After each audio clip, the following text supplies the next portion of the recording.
progresser l'égalité des genres, l'implication de tous est indispensable. Au-delà des discours, la mobilisation et le rôle des garçons et des hommes est déterminante pour l'atteinte de cet objectif.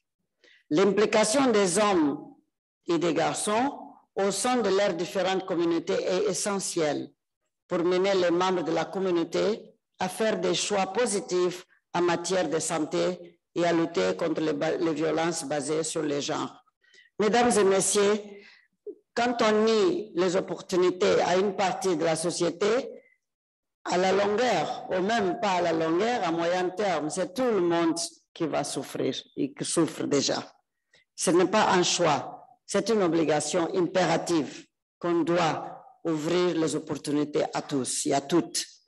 Je ne saurais terminer mon propos sans réitérer ici l'engagement de mon organisation, l'UNFPA, à continuer à s'investir auprès du gouvernement du Sénégal et de tous les gouvernements au monde avec qui on travaille et des populations pour les droits des femmes et des filles, pour qu'ils soient respectés, que leur potentiel soit accompli et qu'elles puissent devenir de vraies actrices du développement. Je souhaite à tous les participants présents et virtuels des discussions fructueuses et je vous remercie de votre aimable attention.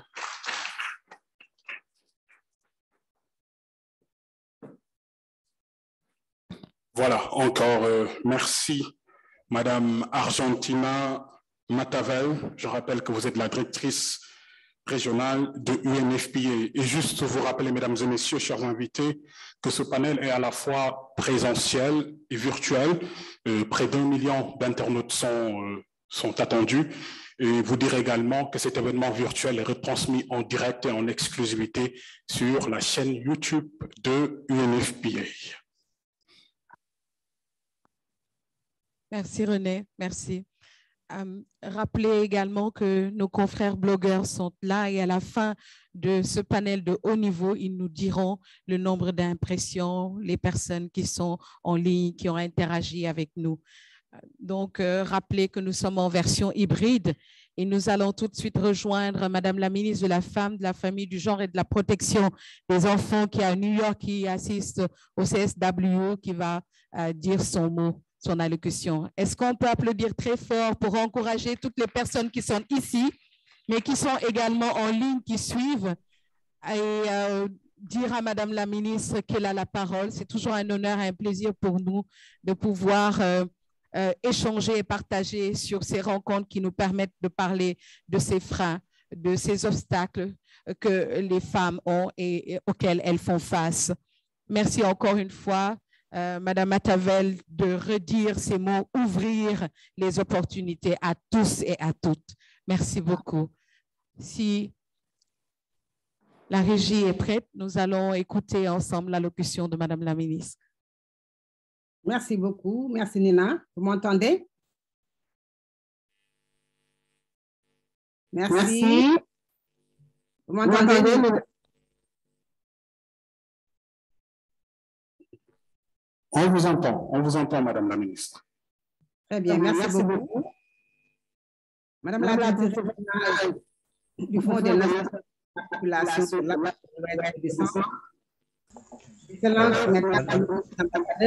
Madame la ministre, si vous avez un autre ordinateur connecté, il faut l'arrêter, s'il vous plaît. Je n'ai pas bien compris. Il y a un deuxième device qui est connecté dans votre bureau et ça fait un écho.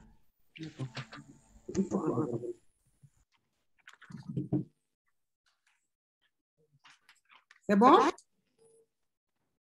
Allô? Allô? Là, c'est bon, vous pouvez y aller. C'est bon maintenant. Bien, merci beaucoup. Madame la directrice régionale du Fonds des Nations Unies pour la population de l'Afrique de l'Ouest et du Centre, Excellences, Mesdames, Messieurs les ambassadeurs, Madame la représentante résidente du Fonds des Nations Unies pour la population au Sénégal, Madame la représentante résidente du Fonds d'équipement des Nations Unies, Mesdames, Messieurs les représentants des ministres, Mesdames et Messieurs les représentants du système des Nations Unies et des partenaires techniques et financiers, Monsieur le coordonnateur du consortium régional pour la recherche en économie générationnelle, Mesdames et Messieurs les directeurs des centres de formation et de recherche, Mesdames les présidentes, coordonnatrices et leaders d'organisations féminines, Mesdames et Messieurs, chers invités, je voudrais, à l'entame de mon propos, m'incliner devant la mémoire de notre sœur, Madame Mariama Nyamadjo, qui nous a quittés ce week-end. Comme vous le savez bien, Femme Mariama est une combattante, résolument engagée dans le combat pour l'effectivité des droits des femmes et des filles dans notre pays et dans la sous-région. Elle était toujours sur la ligne de front dans la mobilisation, la sensibilisation et la lutte contre l'excision et les violences faites aux femmes, en particulier dans la région de Kolda. Au nom du président de la République, son Excellence M. Macky Sall, au nom des membres du gouvernement et au nom de mon propre, nous présentons à sa famille et à toutes les femmes sénégalaises nos condoléances les plus émues. Nous espérons que le bel et riche héritage qu'elle a légué à la prospérité sera porté généreusement par nos jeunes filles pour une accélération dans la mise en œuvre de l'agenda de l'égalité et de l'autonomisation des femmes et des jeunes filles. Cette prière dit, je salue tous les participants, aussi bien ceux qui sont présents que ceux qui suivent et participent aux travaux en ligne, comme moi. En effet, chers participants, je suis présentement à New York pour porter la voix du Sénégal à la 66e commission de la condition de la femme de l'Organisation des Nations Unies qui porte sur les enjeux de l'égalité homme-femme dans le contexte des changements climatiques. Mesdames et messieurs, ce panel s'inscrit dans l'agenda parallèle de la 66e session porte sur le thème de l'autonomisation des femmes, une réponse efficace pour réduire la VBG, exploiter le dividende démographique dans les pays du Sahel, le cas du Sénégal. Il se tient au moment où notre pays, le Sénégal, qui vient d'intégrer au projet d'autonomisation des femmes et dividende démographique au Sahel, souhaite est invité à prendre part à la 6e session ordinaire du comité régional de pilotage devant se tenir cette semaine à Nouakchott. C'est donc le lieu pour moi de remercier au nom du chef de l'État, la Banque mondiale et l'UNFPA pour cette nouvelle fenêtre de coopération que nous allons ouvrir dans la perspective de l'autonomisation des femmes et de la capture du dividende démographique.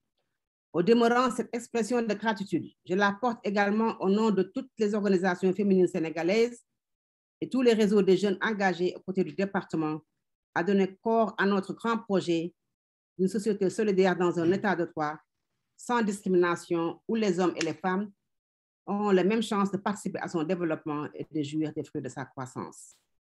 Mesdames et messieurs, de par sa formulation, notre sujet peut se prêter à plusieurs entrées, mais une approche pragmatique permet de l'aborder à travers 2 points. Tout d'abord, il y a le lien entre l'autonomisation des femmes, les violences basées sur le genre et le dividende démographique dans le Sahel. En second lieu, le modèle sénégalais d'articulation des 3 problématiques. S'agissant du premier point, nous conviendrons que le Sénégal de 2022, le Sahel de 2022, est cette région naturelle marquée par plusieurs défis démographiques, sanitaires, alimentaires, sécuritaires et environnementaux. Malgré ces contraintes, la perspective d'autonomisation des femmes peut analyser la capacité de choisir, de décider et d'agir dans le sens de leur intérêt stratégique et de leurs besoins immédiats. Ces facultés ne postulent pas cependant un antagonisme avec les hommes auxquels nous sommes unis par les principes de coopération, de co-responsabilité et de complémentarité. L'autonomisation se conçoit et se construit sur la base d'un humanisme égalitaire qui absorbe les inégalités, les discriminations et adresse l'équité comme vecteur irriguant et vitalisant les relations politiques, sociales, économiques et culturelles entre les composantes de la société. Cette reconfiguration des liens entre les hommes et les femmes génère en principe une réduction des tensions et des sources de conflits entre les membres des familles et des communautés et des nations. Cette reconfiguration installe également des relations sociales apaisées, des positions légitimes et une répartition équitable des richesses, des ressources, du travail et des bénéfices. Toutes choses qui sont généralement au cœur des violences incluant les pratiques néfastes et régulent le dividende démographique. Mesdames et messieurs, je voudrais convenir avec vous que l'autonomisation des femmes et des filles est un facteur essentiel et un vecteur de paix, de sécurité collective et de développement durable.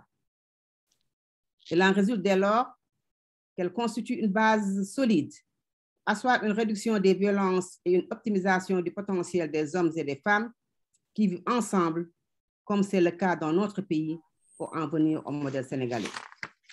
Le Sénégal, à l'instar des autres pays du Sahel, se caractérise par l'extrême jeunesse de sa population. Environ 76% de cette population a moins de 35 ans et 42% est âgée de moins de 15 ans. L'âge médian à la première union des femmes de 25 à 49 ans était estimé à 20 ans. Le ratio de dépendance établi à 84 personnes à charge pour 100 personnes potentiellement actives. Les femmes et les jeunes rencontrent de nombreux obstacles à leur participation à l'économie. Elles sont généralement cantonnées dans le secteur à faible capital et à faible producteur informel. Elles sont également minoritairement dans l'emploi salarié, notamment dans les filières techniques et d'ingénierie, où des emplois à forte valeur ajoutée existent ou vont se développer dans les 15 prochaines années. Enfin, il y a le poids et la pénibilité des travaux domestiques. En réponse à ces défis, le plan Sénégal émergent a érigé l'égalité et l'autonomisation des femmes au rang d'objectifs prioritaires et transversales, les 3 axes qui le structurent, et reconnaît la violence basée sur le genre comme un obstacle majeur. À la base de cette option, le chef de l'État articule une adhésion aux principes et standards internationaux de droits humains et un attachement à nos normes sociales et valeurs religieuses. Ces options fondamentalement sont opérationnalisées à travers la mise en œuvre de programmes sociaux d'envergure, impact direct sur le vécu et l'avenir des femmes et des familles. Le PUDC, le PUMA, le Promoville, les bourses de sécurité familiale, la couverture maladie universelle et la délégation générale à l'entrepreneuriat rapide. Grâce aux investissements massifs dans les différents secteurs, les gaps sont progressivement résorbés en matière d'éducation, de santé, d'accès à l'eau et à l'électricité. Les femmes et les filles des villes comme des campagnes, par ces biais, ont une meilleure qualité de vie et une plus grande productivité. Elles disposent aussi d'un capital de temps de plus en plus important pour leur formation et leur participation à la vie économique, sociale, culturelle et politique. L'application de la loi sur la parité a permis de réaliser de nouveaux bons en termes de représentation et de participation politique à l'issue des dernières élections territoriales. La stratégie nationale pour l'autonomisation économique des femmes, qui prolonge la SNEG, vise à repositionner les femmes et les filles dans le système de production, de gestion et d'échange des biens et services dans notre pays. C'est dans cette même logique qu'à l'issue du Forum Génération Égalité, notre pays s'est engagé à concentrer ses efforts sur les 3 coalitions d'action que sont la justice et les droits économiques, la technologie et l'innovation au service de l'égalité entre les femmes et les hommes, et la lutte contre la violence basée sur le genre. Le plan quinquennal qui sera élaboré sur la base de cet engagement comportera la construction d'un centre national de prise en charge holistique des victimes de violences, la généralisation des centres départementaux d'appui à l'autonomisation des femmes, le développement d'un programme d'unité industrielle orienté vers les potentialités locales. La soumission d'un plan d'action ambitieux au projet Suède dans le but d'accélérer la marche vers l'autonomisation des femmes et la capture du dividende démographique. Enfin, comme projet majeur immédiat, il y a l'accueil et l'organisation dans notre pays, dans le dernier trimestre de l'année 2022, du 2e sommet des chefs de l'État de l'Union africaine sur la promotion de la masculinité positive pour l'éradication des violences basées sur le genre. Cette initiative entre dans le cadre de la présidence sénégalaise de l'Union africaine. Je compte sur vous toutes et tous pour lever ensemble des défis et conduire tous ces projets au succès. Je renouvelle mes remerciements à l'UNFPA pour l'organisation de ce panel et pour le précieux soutien à nos politiques de développement en général et en particulier à la mise en œuvre de l'agenda de la femme sénégalaise. En vous souhaitant d'excellents travaux, je déclare ouvert le panel portant sur l'autonomisation des femmes, une réponse efficace pour réduire les VBG, exploiter le dividende démographique dans les pays du Sahel, le cas du Sénégal. Je vous remercie. Merci infiniment à vous. Merci à Madame la Ministre pour cette allocution. Et nous allons entamer la seconde partie de cette rencontre d'aujourd'hui. René Léon parlait à son introduction d'échange, de partage, de discussion. Nous allons démarrer avec le premier panel, René, pour permettre à nos deux intervenants de discuter et d'échanger avec toutes les personnes qui sont ici présentes, mais également celles qui sont en ligne avec nous. Rappeler la présence et saluer sa présence également. Yassine Koli, qui est le secrétaire général du réseau des jeunes pour la promotion de l'abandon des mutilations génitales féminines et pour également l'abandon du mariage précoce. Est-ce qu'on peut applaudir pour ces jeunes qui sont ici présents, qui sont très engagés, qui font d'excellentes choses sur le terrain? Remercier et saluer également la présence de notre doyen Alassane Cissé et tous les journalistes qui sont spécialisés en santé. René, tu as la parole. Tout à fait, Nina Penderfay. Place maintenant au panel. D'abord, le panel 1 sur les efforts du gouvernement du Sénégal en faveur de l'autonomisation des femmes pour la capture du dividende démographique. Et pour ce débat et échange, nous aurons deux intervenants à cette tribune. D'abord, Monsieur Hassan Diaye, directeur du développement du capital humain, représentant le ministre de l'économie, du plan et de la coopération, qui va bien sûr parler des femmes, pilier central du plan Sénégal émergent. Monsieur Ndiaye, vous pouvez rester sur place. Je rappelle que le micro est juste devant vous. Et juste après, vous aurez Edna Markt Yonrou Ndoye, qui est la coordonnatrice du consortium régional pour la recherche en économie générationnelle grecque, coordonnatrice du GREFAT, qui va venir nous parler de l'autonomisation économique des femmes, dividendes genre et dividendes démographiques. Monsieur Ndiaye, d'abord, la première question, Monsieur Ndiaye, quelle appréciation, dites-nous, Monsieur Ndiaye, faites-vous de l'évolution de la contribution des femmes dans la mise en œuvre du plan Sénégal émergent? Le micro est à vous. Merci, bonjour à tout le monde. Donc, je transmets les salutations de son Excellence, Monsieur le ministre de l'Économie, du Plan et de la Coopération, Monsieur Amadou Hott. Et nous remercions aussi l'UNFPA pour et le ministère de la Famille pour cette importante rencontre. Donc, comme pour répondre à votre question, nous dirons que le PSE, tout d'abord avec l'adoption du PSE en 2014, le Sénégal a fait de la promotion de l'égalité entre les hommes et les femmes une préoccupation centrale dans la mise en œuvre des politiques publiques. L'égalité des sexes demeure également au cœur de l'agenda 2030 des Nations Unies et de l'agenda 2063 de l'Union africaine. Le PSE prend en compte les besoins, les droits et les contributions des femmes suivant une approche intégrée. Dans ce domaine, l'objectif stratégique consiste à autonomiser et à promouvoir la femme et la jeune fille à travers le renforcement des capacités des institutions et des collectivités locales, mais aussi à intégrer les genres dans les politiques publiques, à améliorer les dispositifs juridiques de protection des femmes et de la famille et de la petite fille, ainsi que le renforcement du leadership des femmes et leur capacité entrepreneuriale pour une croissance inclusive et durable. Pour rappel, il faut dire que le gouvernement a envie de renforcer la contribution des femmes dans le processus d'émergence du pays, a élaboré la stratégie nationale pour l'équité et l'égalité des genres pour une période de 10 ans, c'est-à-dire de 2016 à 2026, en cohérence avec le plan Sénégal émergent, en déclinant minutieusement la vision et les orientations stratégiques et plans d'action du gouvernement en matière de promotion et d'autonomisation des femmes.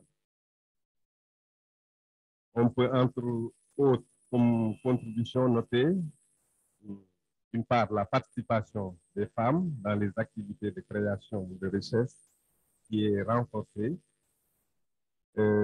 mais aussi la nouvelle convention national État employeur. Il y a aussi des programmes de femmes, de fermes et de domaines agricoles communautaires, PRODAC, mais aussi le programme de la délégation à l'entrepreneuriat des femmes et des jeunes filles FJ. Il y a aussi le projet de renforcement des femmes transformatrices de céréales locales, le Fonds national de crédit pour les femmes, le Fonds national de l'entrepreneuriat féminin, entre autres.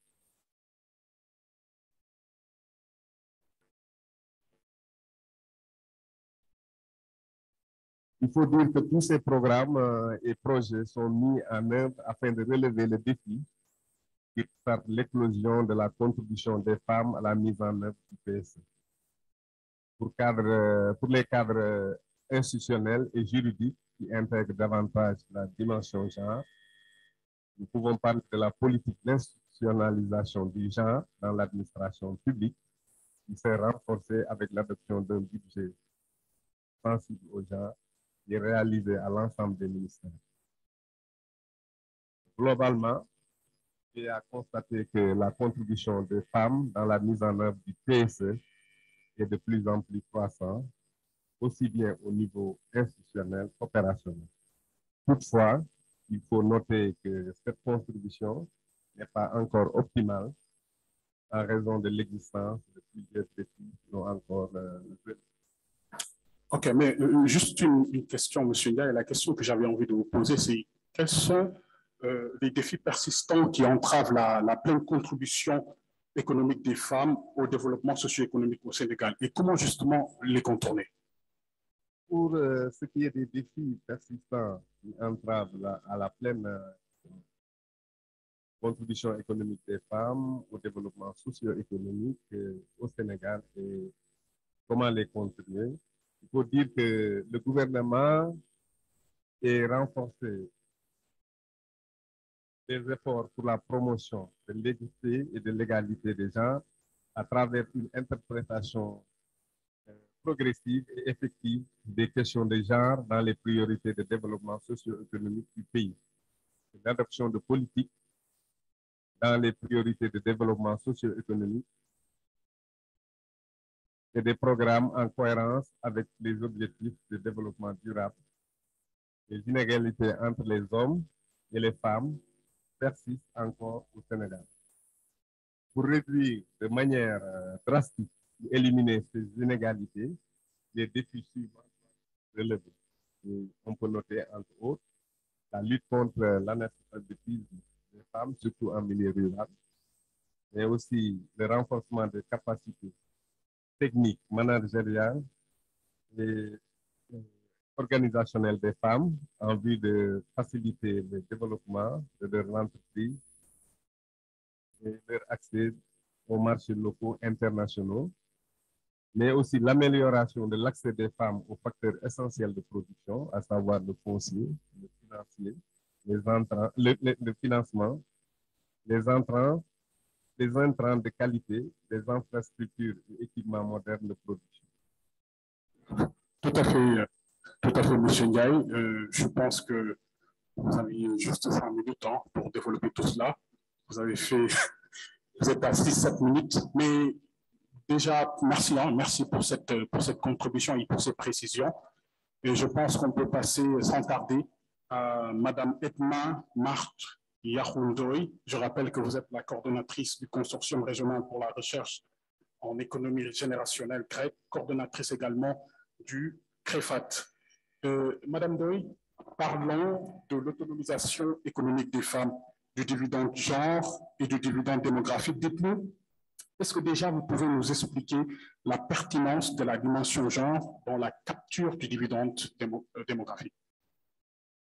Voilà, merci beaucoup, M. Fonseca. Bonjour à toute l'assistance. Tout d'abord, permettez-moi de préciser, je ne suis pas la coordonnatrice.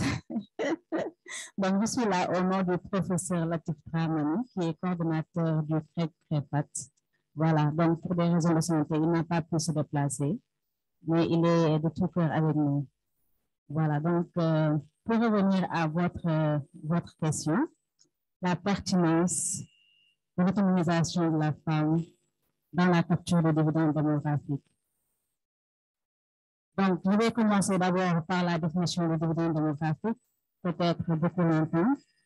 Mais le dividende démographique, c'est cette opportunité de croissance qu'un pays présente lorsque la structure de sa population aborde une population en âge de travail beaucoup plus importante.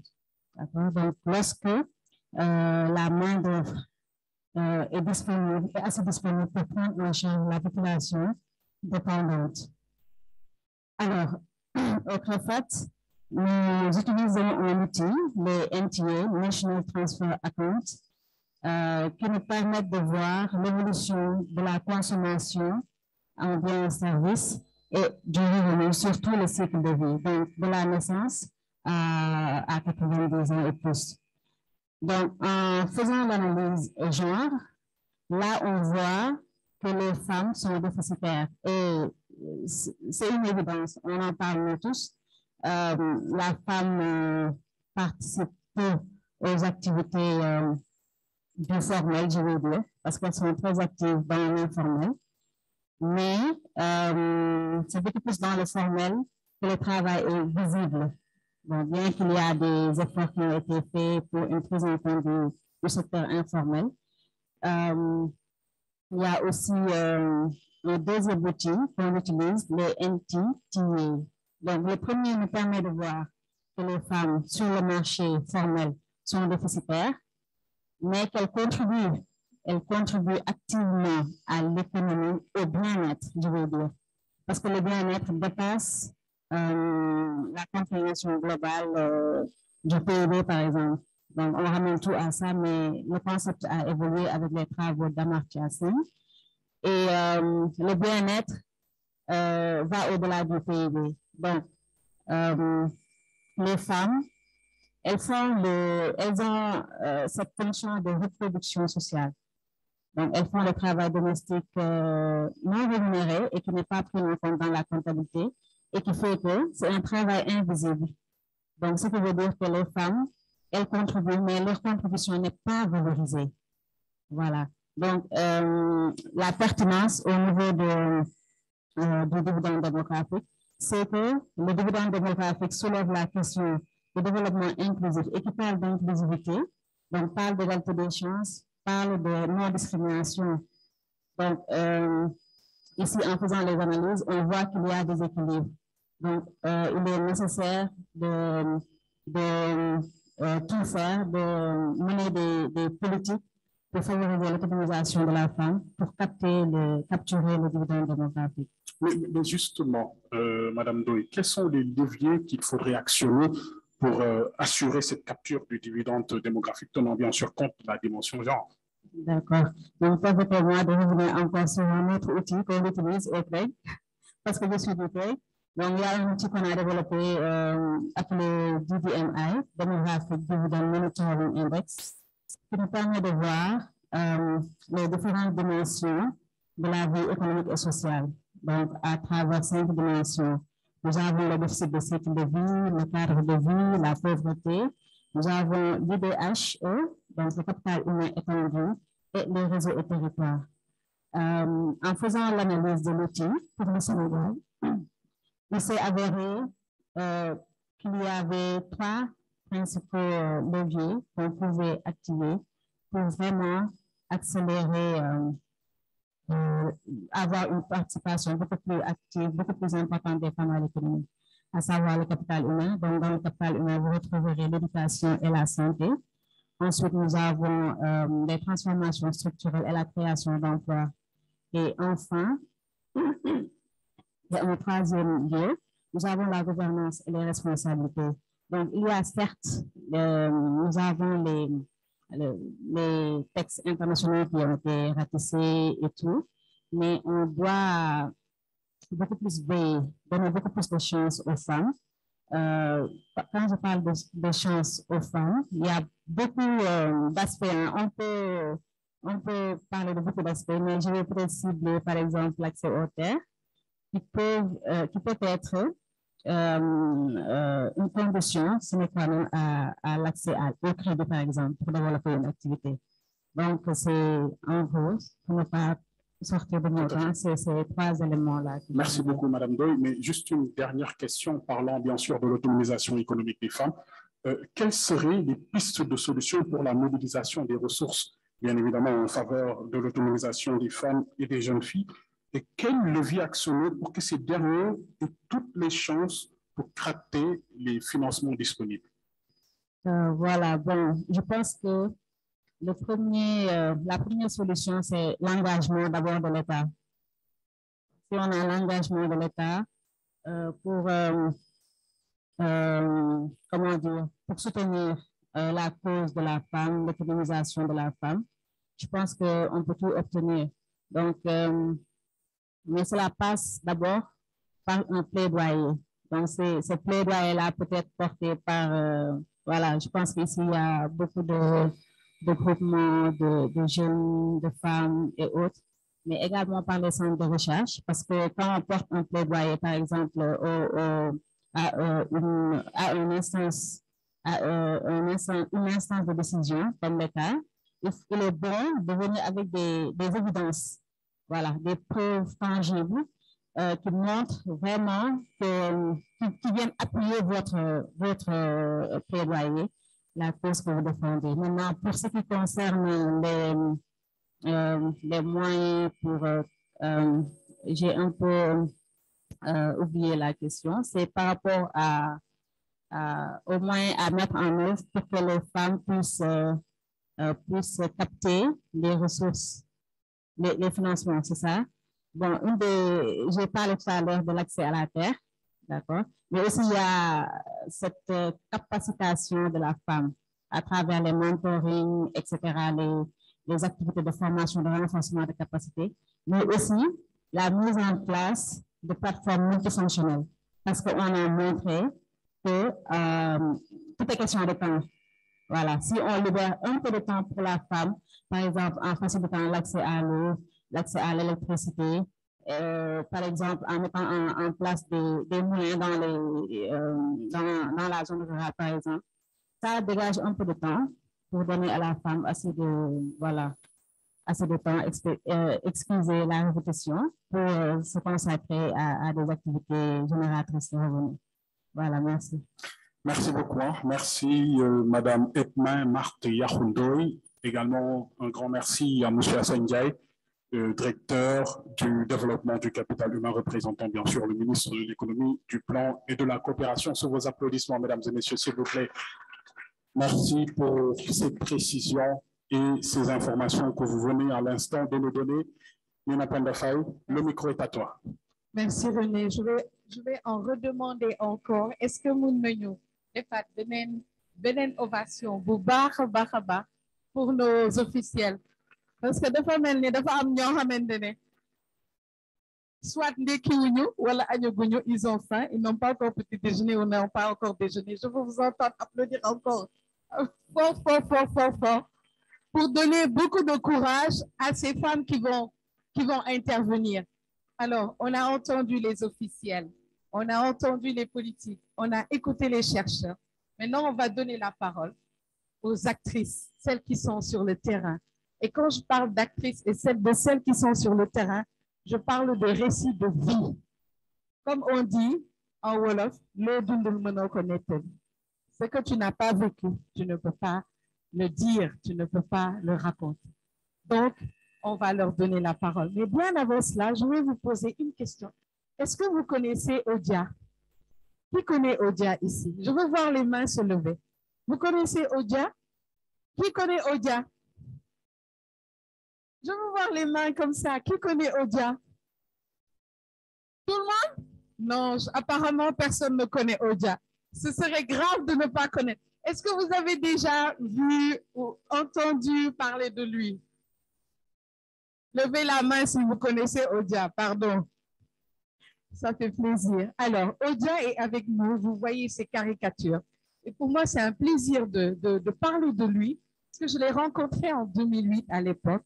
Je travaillais pour la radio Première FM et nos bureaux étaient face à face. Et ce grand monsieur est une icône, une grande figure de la caricature au Sénégal, mais en Afrique. Et il est là aujourd'hui pour partager avec nous ce qu'il fait que vous voyez dans les journaux tous les jours, les caricatures de Odia, mais un grand talent et puis un maître dans son domaine. On va regarder avec la complicité de la régie le travail du doyen Odia qui nous a fait 2 caricatures. Alors, elle construit sa vie brique par brique. Elle est autonome. Est-ce qu'on peut applaudir très fort pour lui et saluer son talent encore? Et on passe à la seconde caricature. Et c'est toujours autour du thème qui nous rend réunis.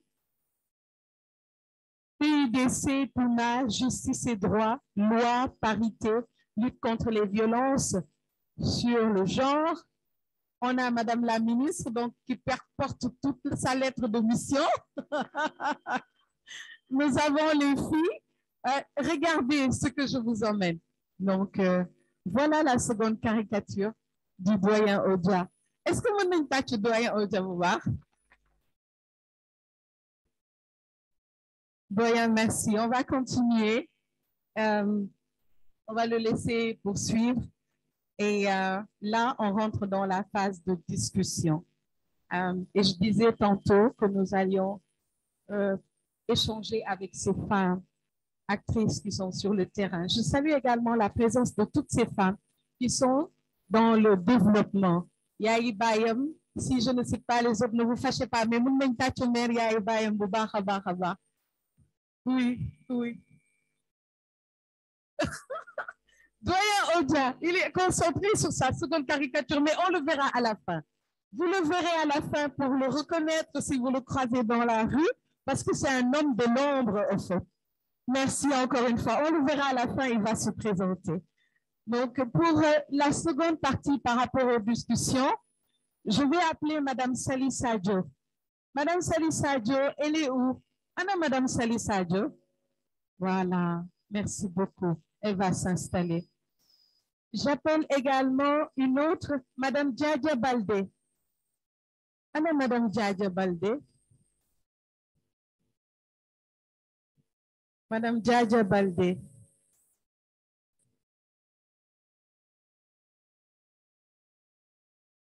Mademoiselle Fatou Diop.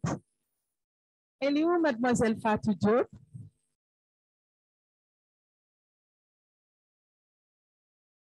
Mademoiselle Fatou Diop. Elle est où, Fatou? Elle monte.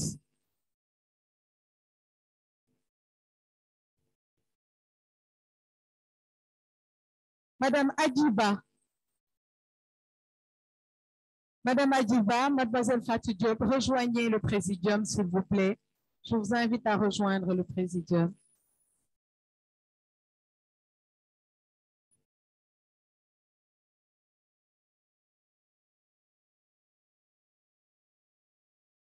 Merci d'essayer de rester avec nous. Merci.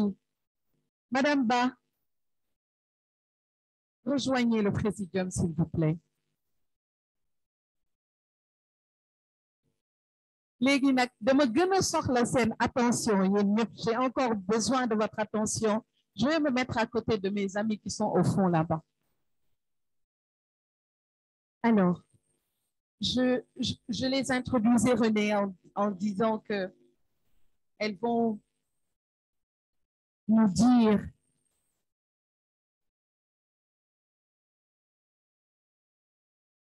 comment elles vivent les choses sur le terrain.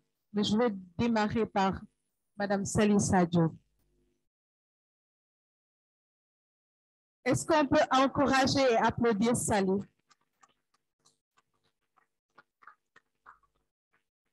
Mais Sali, dama bëgg nga jël ce micro. Ana micro bi, donne-lui son micro.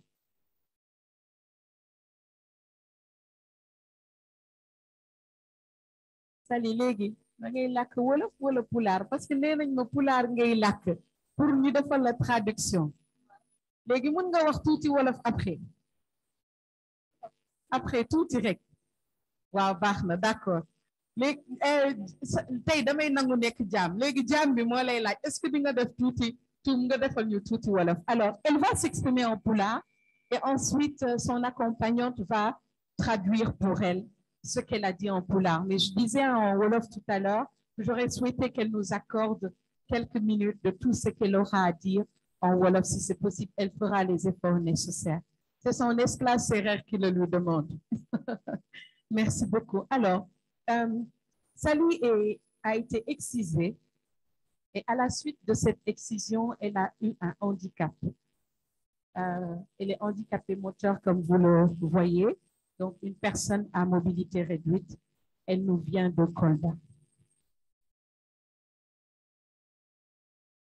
Sally, est-ce que nous nous mbokk même sax bu dul si pulaar maa ngi lay jox kàddu gi nga nuyoontoo ak nit ñi ñu tàmbali laaj.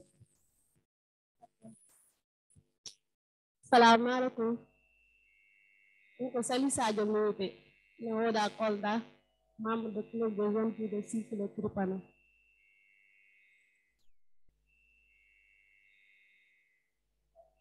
On va donner à son accompagnante un micro pour qu'elle puisse faire la traduction en même temps.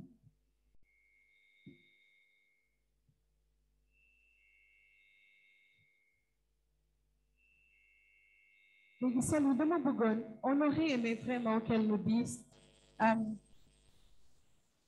li ngay def léegi club de jeunes filles bi nga bokk lan la la indil ci sa dund léegi est-ce que mën nga ñu wax tuuti ci loolu? On aurait aimé qu'elle nous dise un peu l'impact que l'adhésion au club des jeunes filles a, cet impact sur sa vie quotidienne, comment ça s'est amélioré. Min dal mi wattu mi naate centre conseil ado mi holliti hoore an ho komi handicapé parce que conseil ji mo tonton Babacar waɗatno kam law mi yaltatano hay dula mi jooɗono galle ɗo mi dusaraɗo mi hersanno yaltude somi yaltira tafumoɓe amɓe ɓe koɓe jellanno kam haa ɓe yummira kam jooli. Bonjour à toutes et à tous. Alors, moi c'est Khadija Touba. Je suis membre des clubs de jeunes filles de la région de Kolda. Alors, elle dit que depuis son intégration dans les clubs de jeunes filles, elle s'est sentie bien dans sa peau parce qu'avant, elle était tellement stigmatisée dans son quartier et que les gens lui disaient de ne pas sortir parce qu'elle est handicapée et elle ne pouvait rien faire à elle seule. Mais depuis lors, avec les conseils de M. Babacar Sy, comme vous le savez, qui est notre coordonnateur, et les activités, les conseils qu'elle a eus au niveau du centre conseil ado, aujourd'hui, ça lui a permis d'être là. Hande joni mi wawa darade e yeeso yimɓe mi waɗa sensibiliser yimɓe ɓe apport mariage précoce et grossesse et manipulation génitale féminine.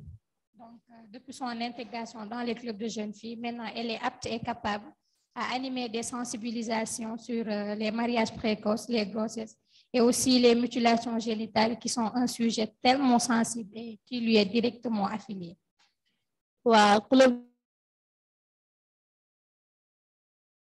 Pas mal d'activités dans toutes les régions presque. Elle a été récemment à Somone au mois de novembre avec la table ronde. Et maintenant, aujourd'hui, elle est là. Quand elle est venue, elle disait bonjour, Sally à Dakar. Donc, enfin, Sally à Dakar. Donc, Sally à Dakar aussi. Avec le CCA, ça lui a permis, avec l'appui de UNFPA, on lui a fait un don d'un atelier parce qu'elle faisait la centre de formation plus tôt. Et maintenant, elle a eu son diplôme. Et avec l'appui de UNFPA, elle a été équipée en atelier et en 9 machines de couture. Donc, machallah, elle, bravo. Et ce sont ces gens qui se moquaient d'elle avant, qui viennent aujourd'hui à son atelier. Et c'est elle qui fait les choses pour eux. Machallah. Et encore, maintenant, nous avons la formation féminine et féminine saboulée. Et aussi, il ne faut pas oublier que le CCA a 2 volets, c'est-à-dire le volet santé de la reproduction et le volet autonomisation des jeunes filles. Donc, c'est aussi avec le CCA qu'elle aujourd'hui a pu faire la formation en transformation des fruits et légumes, en transformation de céréales et tout.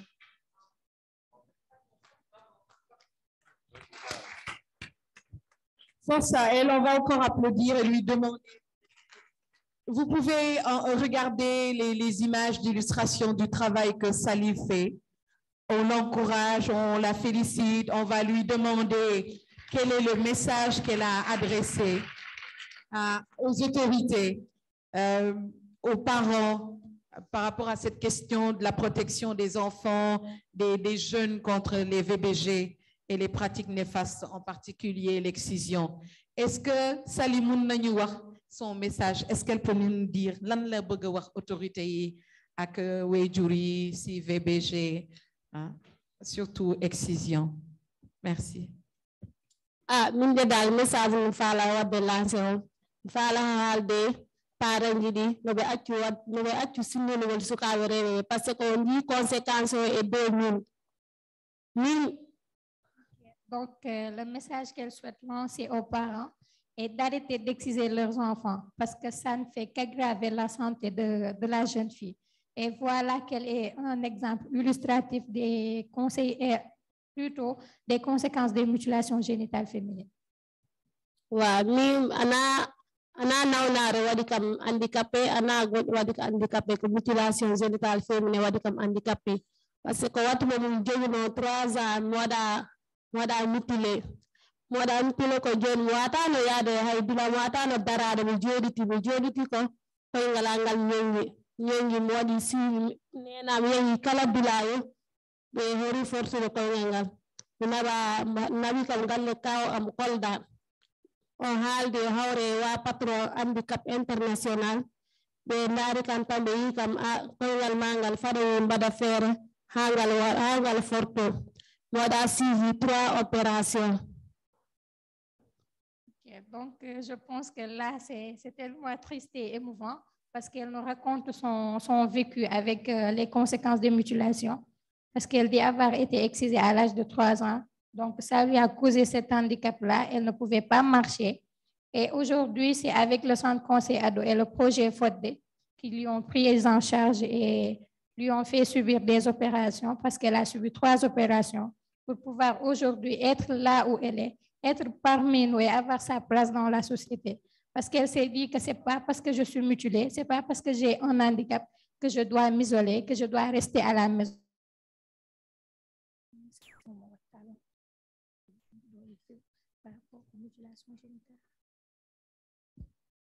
Min de dal komi lança message pour yimɓe ɓeyda waɗugol sensibiliser wa village ji ɗi e wa région ji ɗi tout ɗum faala pour ɓe acca waɗugol mutilé sukaɓe rewe. Donc, le message qu'elle lance à l'endroit des autorités qui sont là, c'est aujourd'hui de faire en sorte que, puisqu'il y a, je pense que dans toutes les régions, il y a des centres conseils ados, de pouvoir élaguer l'initiative des clubs de jeunes filles dans tout le territoire national et voire même à l'échelle internationale, parce que comme vous le savez, que les mutilations génitales ne se situent pas seulement au Sénégal, donc c'est partout presque. Donc, elle demande aux autorités de plus miser sur cette jeunesse consciente, de plus miser sur la sensibilisation des parents qui pratiquent l'excision dans les villages et dans les villes pour aujourd'hui, d'ici 2030, aboutir à un pays sans mutilation génitale, à une jeunesse saine, consciente et une jeunesse qui aujourd'hui va prendre en charge ses propres préoccupations. Merci. Est-ce que nous n'avons pas Sally Bouba? Respect, respect, respect. Merci pour ces messages très forts. Et nous allons marquer une pause où nous allons permettre à Madame Djadja Baldé de prendre la parole. Et on va lui accorder 5 minutes rapidement parce qu'on me fait dire qu'il y a quelque chose de très important qu'on devait faire et si on n'y va pas, ça va fermer.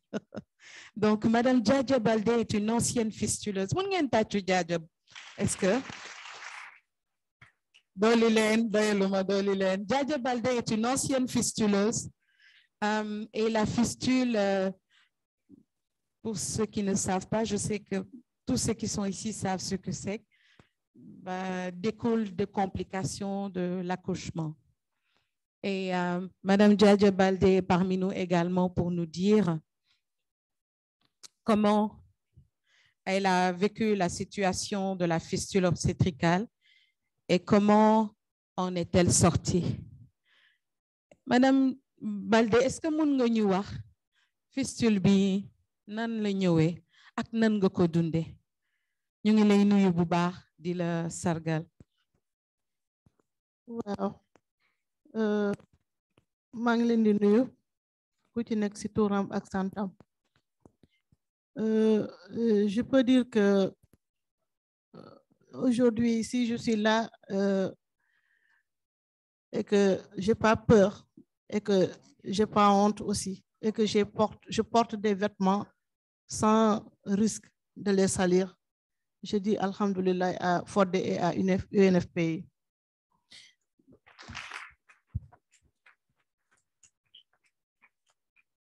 Donc, j'ai quitté un endroit tellement enclavé, mariée à l'âge de 15 ans. Donc, à 15 ans déjà, avoir une grossesse et avec des complications à l'accouchement,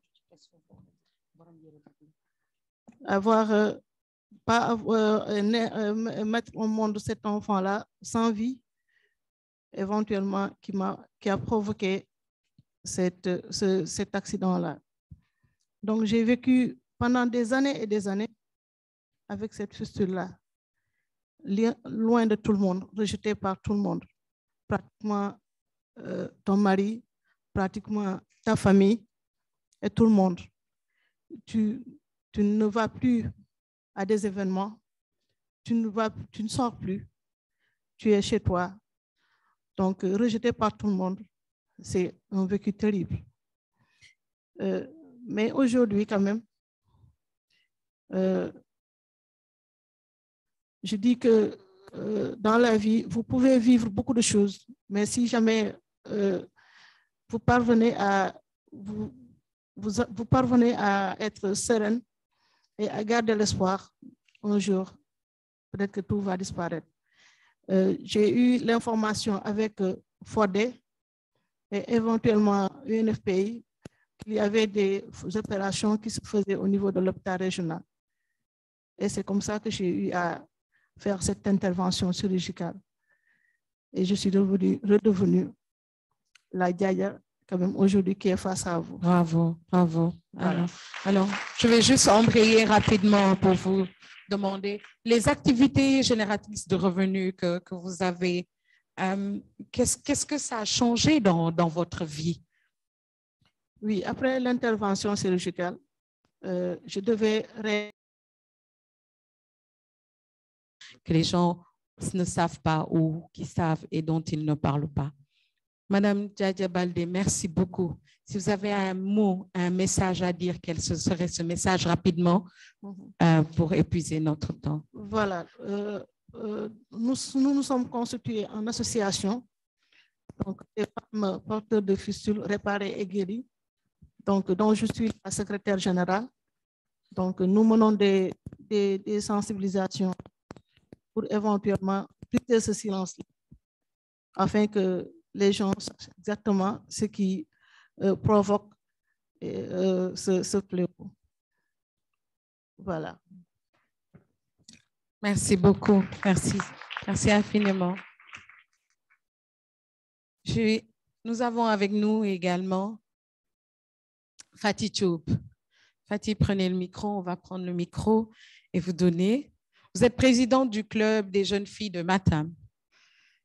Et on va parler de promotion du leadership des jeunes.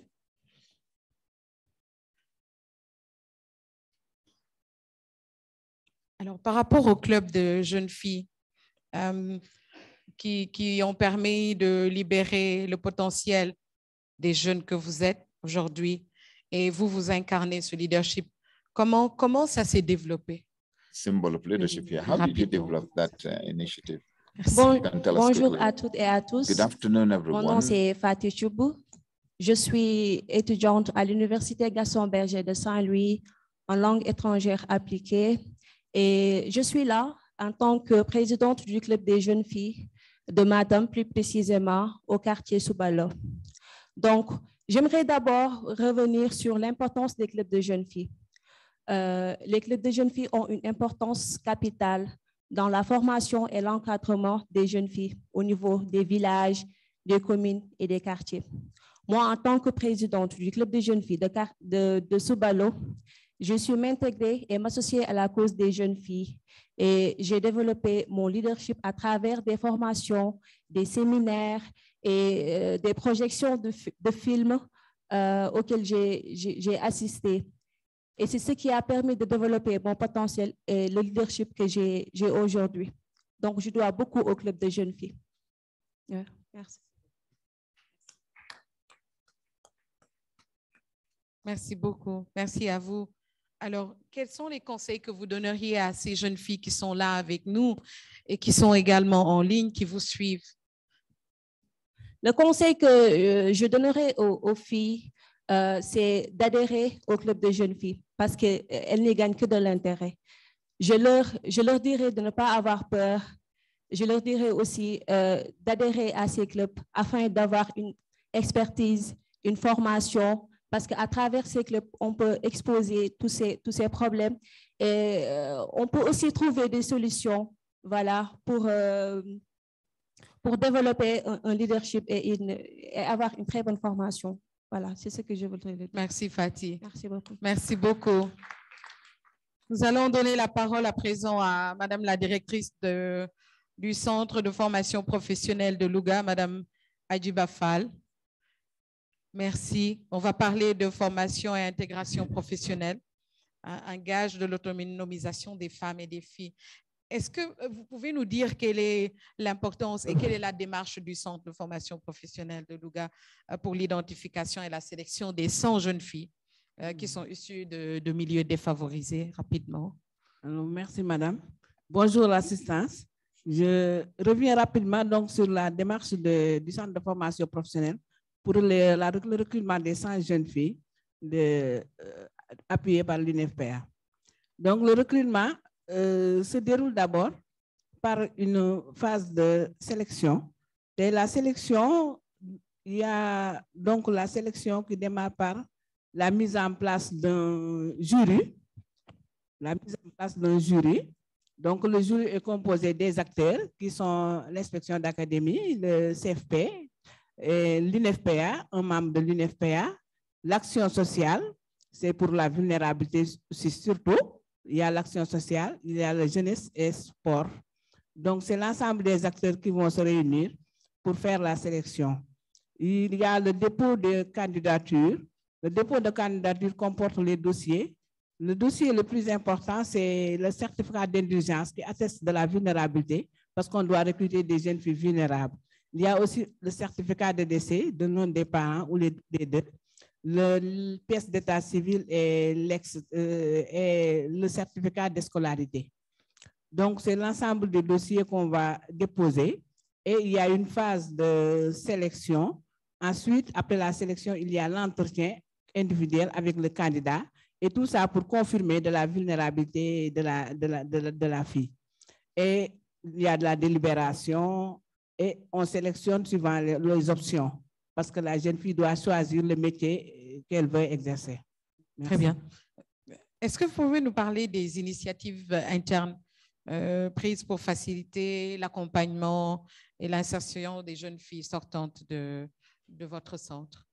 Oui. Donc, le CFP de Louga a initié donc, un fonds d'insertion. Le fonds d'insertion, c'est un fonds d'insertion local qui a démarré par la cotisation des inscrits. Les apprenants qui sont inscrits au CFP cotisent 2500 francs. Donc, avec les appuis des partenaires, les dons et autres, on alimente le fonds. Et c'est à partir de ce fonds que l'on donne aux jeunes filles qui vont démarrer leur activité génératrice de revenus. Ce qui est important dans la démarche, c'est surtout l'activité génératrice de revenus commence en deuxième année de formation par un groupe d'initiatives entrepreneuriales qu'on a initié En deuxième année déjà de formation, on regroupe les filles en groupe initiative entrepreneuriale et ils sont accompagnés par une formatrice qui sera leur coach et qui va les accompagner, leur montrer comment entreprendre et aussi les accompagner pour faire les activités génératrices et en même temps commencer à gérer les commandes au niveau de leur quartier. Donc, ce fonds leur permet aussi, une fois sortis, d'avoir un petit financement pour démarrer aussi les activités. Nous avons aussi initié un centre de transit. Ce centre d'incubation, c'est pour les sorties, parce qu'une fois les sorties, des centres de formation rencontrent des problèmes pour trouver un lieu pour démarrer leurs activités. Ainsi, on a initié un centre d'incubation. Une fois qu'elles sont sorties, elles peuvent aller au centre d'incubation avec un petit financement de l'établissement pour démarrer leurs activités. Très bien. Maintenant, on va parler d'impact de résultats et de cas concrets. Est-ce que vous pouvez nous dire rapidement les résultats et vous nous donner un exemple concret par rapport à cette autonomisation des jeunes filles après la formation, après le financement? Merci. Oui, l'impact, on le voit parce qu'au niveau de la région, il y a beaucoup de jeunes filles qui sont déjà autonomes avec leur entreprise dans les différents métiers que nous avons. Et au niveau du centre d'incubation aussi, nous avons beaucoup de jeunes filles qui sont là-bas, donc qui sont en train d'entreprendre et de générer des ressources pour avoir leur autonomie. Donc, je peux donner plusieurs exemples, mais je donne un exemple parce que nous avons une jeune fille donc, qui est sortie du CFP, qui avait démarré par un petit montant de 50 000 francs de l'établissement et aujourd'hui, qui est une femme vraiment leader, qui a un grand atelier dans la région, qui a 2 employés et qui reçoit même nos sorties en stage de formation chaque année, qui paye 2 employés. Vous voyez la différence. Aujourd'hui, elle est presque à 5 millions d'investissements dans son atelier. Ça, c'est un exemple partant. Il y a beaucoup d'exemples qu'on peut donner aussi. Bravo, bravo. Merci infiniment. On va ovationner Diadia Balde, Sali Sadio, Patichoub et Madame Ba. Dolilen. Merci beaucoup. Je pense qu'on a terminé la seconde partie et cette partie est essentielle quand on parle de plaidoyer, d'entendre les femmes qui sont actrices sur le terrain et celles qui ont été victimes de ces pratiques néfastes, de nous dire, de nous faire ce récit de vie qui est extrêmement important. Et je dis toujours, quoi qu'on puisse faire, quand on fait un plaidoyer, il faut toucher le cœur des gens. Et comment on touche le cœur des gens? C'est de dire ce qu'on a vécu et comment on l'a vécu. Merci infiniment à vous tous et à vous toutes. Je pense qu'avec la permission de Lydie, on va marquer la pause pour aller déjeuner et revenir pour le 3e panel. N'est-ce pas, Lydie? On peut marquer la pause? On continue. Très bien. On va continuer. René, tu as la parole. Merci, Nina Pandefay. On me fait juste signe, je présuppose qu'il y a une vidéo qu'on devrait projeter, un petit film qui s'intitule « Libérer le potentiel des jeunes grâce à la formation professionnelle ». Je ne sais pas si le petit film est prêt et on revient juste après ça. Merci beaucoup.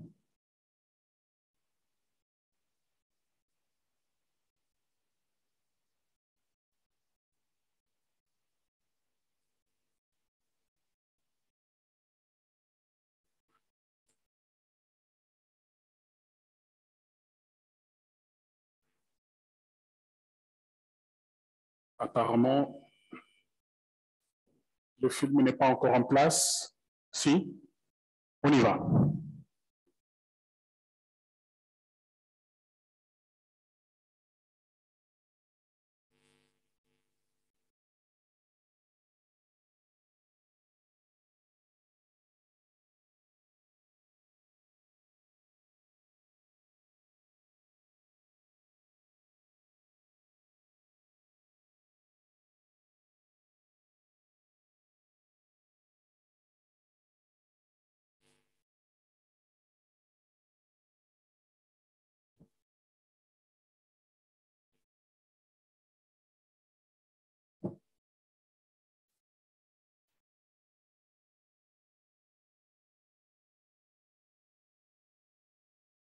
On n'a pas de son. On n'a pas de son, donc on va enchaîner. On enchaîne avec le jeu de questions-réponses. Hein. Je pense qu'il y avait 3 intervenantes, 3 femmes qui voulaient intervenir. D'abord, Madame Yahi Bayam Diouf. Madame Yahi Bayam Diouf, je ne sais pas si elle est là. Je rappelle que Yahi Bayam Diouf est coordonnatrice au Conseil consultatif et dans les organisations de femmes à Dakar. Elle est également conseiller consultatif des Badjenogor, n'est-ce pas? Vous pouvez vous présenter et donner votre fonction en même temps. Vous avez le micro. Merci beaucoup. Et bonjour à toutes et à tous. Je suis Madame Yahi Bayam Diouf. Je suis la présidente du collectif des femmes pour la lutte contre l'immigration clandestine au Sénégal et en même temps coordinatrice du conseil consultatif des organisations de femmes de la région de Dakar et Badjenogor. Vraiment, je remercie l'UNFPA d'avoir bien voulu nous financer en tant que femmes victimes de la migration irrégulière, car nous avons perdu beaucoup de membres de nos familles dans ce fléau. Et moi qui vous parle, j'avais un seul fils et il a disparu dans cette tragédie. Et nous sommes aussi issus de communautés de pêche traditionnelles. Nous savons tous que la pêche est une activité masculine. Mais je suis la première femme dans ma communauté à aller en mer, pêcher, créer des emplois, mais aussi fixer des jeunes, lutter contre la migration irrégulière. Et c'est grâce à l'UNFPA que nous avons eu ce financement. Par rapport au plaidoyer que nous lançons, c'est demander à nos gouvernements, à nos gouvernants et aux partenaires financiers de miser sur l'investissement pour l'autonomisation économique, sociale des femmes et des filles pour qu'on puisse parler de la capture de l'immigrant de genre. Je vous remercie. Merci beaucoup. Merci beaucoup, Madame Yahi Bayam Diouf, coordonnatrice au Conseil consultatif des organisations de femmes à Dakar, également Badjenogor. Merci pour cette brillante intervention. Et nous allons donner la parole sans tarder à Madame Fatou Kiné Mang, qui est de l'UFCE Sénégal. Présentez-vous, s'il vous plaît. Merci. Sous vos applaudissements, s'il vous plaît, mesdames et messieurs. N'ayez pas peur, on est là, derrière vous.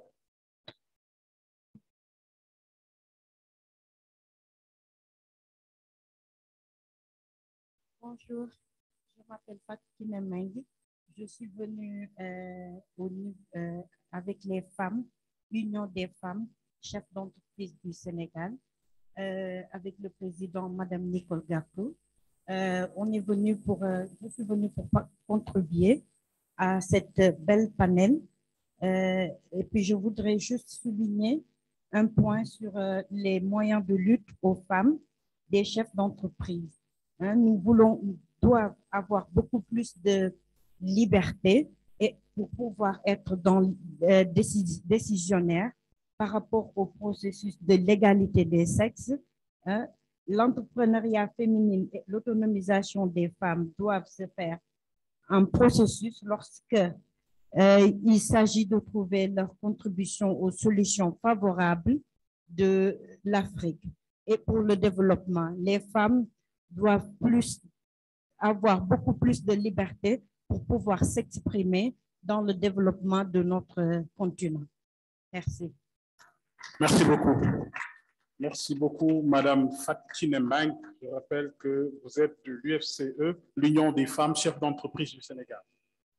Merci beaucoup pour cette intervention. Et avant qu'on ne passe, je rappelle juste qu'il y a une dernière intervention de Madame Abissila du groupe d'études et de recherche. Abissila. Merci et bonjour à tout le monde. Madame Abissila Kamara, je suis chargée de programme au groupe d'études.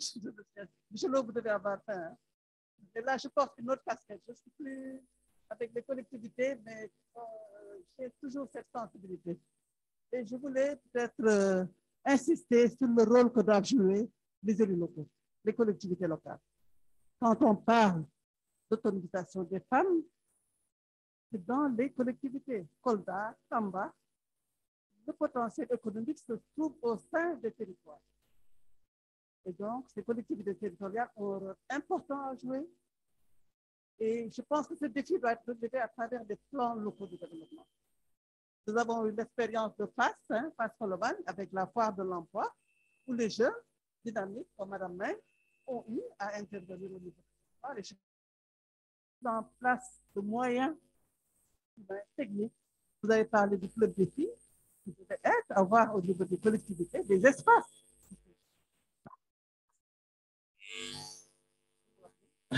Allez-y, allez-y. Voilà. Allez-y. Donc, c'est juste ce point que je voulais soulever. Donc, le rôle que doit jouer les collectivités territoriales. Notons plus qu'on parle de parité. Nous avons maintenant des conseils paritaires et dans ces conseils, nous avons 18 femmes qui sont à la tête de l'équipe. Je vous remercie. Merci beaucoup. Merci, Madame Abissila. Je rappelle que vous faites partie d'un groupe d'études et de recherche, Nina Pendafay. Merci René. Juste avant de te redonner la parole, rappeler que les AGR et les CCA sont financés par Affaires mondiales Canada à travers l'UNFPA dans les 5 régions du sud du Sénégal. Nous passons à l'autre panel. Tu as la parole. Tout à fait, Nina. On va passer au deuxième panel sur la contribution des partenaires au développement pour l'autonomisation des femmes et des filles en vue de la capture du dividende démographique. Et pour ce débat-échange, nous aurons 3 intervenants à cette tribune, 3 intervenants qui vont réagir. Il s'agit de Madame Tolotra Andria Manana, du YAF and Gender Program spécialiste de l'UNFPA Bureau régional. Je ne sais pas si elle est là. Elle peut rejoindre le presbytium. Merci beaucoup. Nous aurons également Madame Mam Yassine Diop, chargée de programme à l'ONG FODE. Et enfin, Madame Tracy Croner, spécialiste en investissement à l'UNFCDF Sénégal. Sous vos applaudissements, mesdames et messieurs. Merci.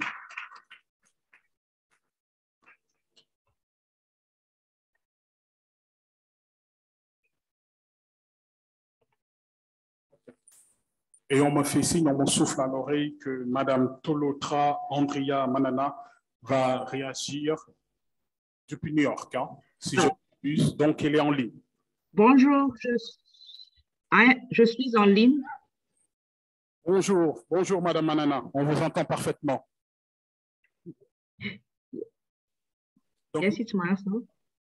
Merci beaucoup. Madame Manana, je rappelle que vous êtes du Youth and Gender Program, spécialiste de l'UNFPA Bureau régional. Madame Manana, d'abord une première... Yes, mesdames et messieurs, elle est en ligne, oui.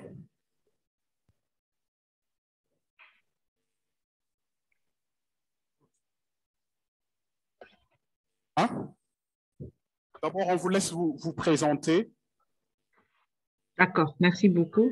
Thank you very much and good afternoon from Watchot. I'm going to do my presentation in English. I think there are some translations that are available for everybody.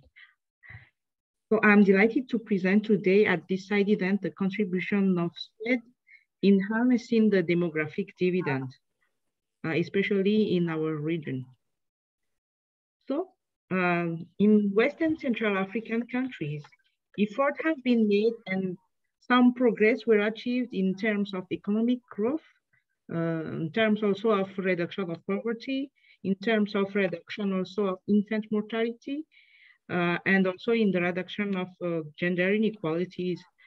We have some figures on the that we can have on the slide, but despite of those progress, many challenges remain because of the rapid population growth in the region. For example, the number of population will double in 17 years in Niger and in 28 years in Cameroon.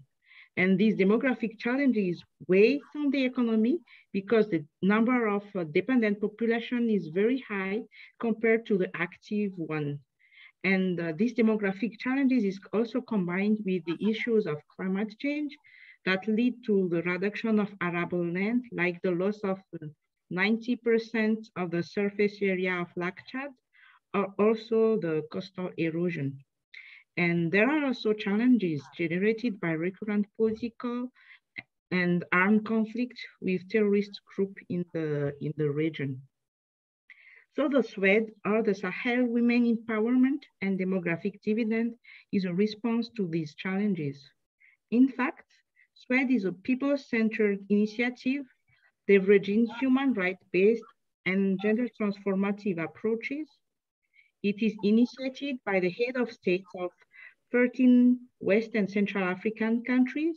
You can have the name of the countries also on the screen. And the SWED empowers adolescent girls and women by targeting more than 15.3 million of those most at risk of early pregnancy, child marriage, and school dropout, with initiatives that increase the demand for sexual and reproductive health. Those initiatives include girl schooling, community safe spaces, husband to be clubs, social and economic empowerment, gender-based violence responses, and HPCC campaigns. SWED also trains health professionals in nursing and in obstetrics, and facilitate also the access to quality sexual and reproductive products. The SWED enhances also capacities of officials to ensure that the interest of youth and the demographic dividend are also included in national policies. And here we have some key results of SWED on women's empowerment in the Western and Central Africa region. So with the safe spaces implemented, we have 90% of adolescent girls that have been trained in those safe spaces that get the knowledge to delay marriage and to avoid also the early pregnancy. We have also 95% of men from husband and husband-to-be clubs that are now supportive to family planning. And we have also more than 130,000 of adolescent girls that are at risk of dropping the school, that are retained in secondary education thanks to the SWED interventions. And we have also laws that protect the rights to health and education of women and girls that are adopted in some countries. And those promising results achieved by the SWED led the African Union's appeal to consolidate and to scale up the model to the whole continent of Africa. This also led the World Bank to adopt SWED as a strategy for human capital development. And these promising results also led UNFPA to co-create the concept of SWED to accelerate the achievement of the three transformative results of UNFPA to end maternal mortality, to end also the unmet need of family planning, and to end gender-based violence and harmful practices. I would like to congratulate the Senegal who has joined the SWED countries' families, and we are hoping to work with all of you in the next year. Thank you very much for your kind attention. OK, merci beaucoup sous vos applaudissements. Thank you, Mrs. Tolotra Andriana Manana. Thank you for the great intervention. Et je rappelle que Madame Tolotra Andriana Manana est du Youth and Gender Program spécialiste du UNFPA Bureau régional. Et sans tarder, nous allons passer à Madame Mamyassine Diop. Elle est la chargée de programme, elle est chargée de programme à l'ONG FODE. Madame Mamyassine Diop, d'abord, dites-nous en quoi consiste le partenariat entre l'ONG FODE et l'UNFPA.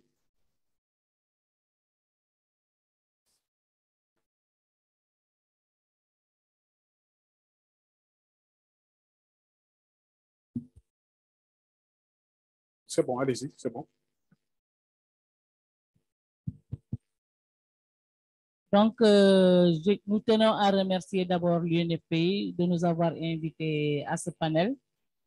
Le partenariat entre l'UNFPA et l'ONG FODE consiste surtout à l'implication de l'ONG FODE dans la lutte contre les violences basées sur le genre, notamment les pratiques néfastes, c'est-à-dire la lutte contre les MGF, les mariages et les grossesses précoces, mais surtout dans la lutte contre la fistule obstétricale. Le deuxième point du partenariat, c'est dans le cadre de la mise en œuvre du projet amélioration de la santé et du bien-être de la femme et de l'adolescente. L'ONG FODE a eu à bénéficier de l'UNFPI en partenariat avec l'Affaire mondiale Canada, de fonds qui nous a permis de dérouler des activités génératrices de revenus dans le cadre de l'autonomisation des femmes au niveau de la région de Kolda.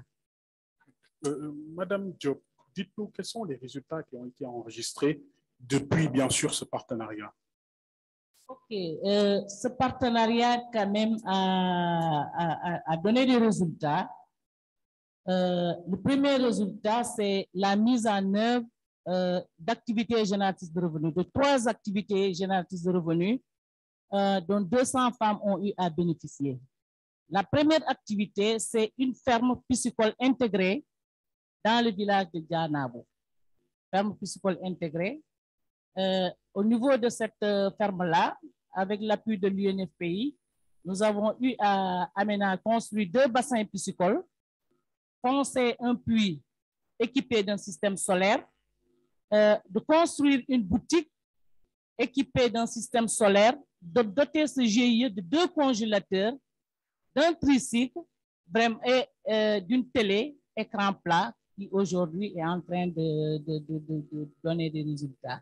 Le deuxième projet, c'est un projet de bloc maraîcher de 2 hectares qui a été clôturé.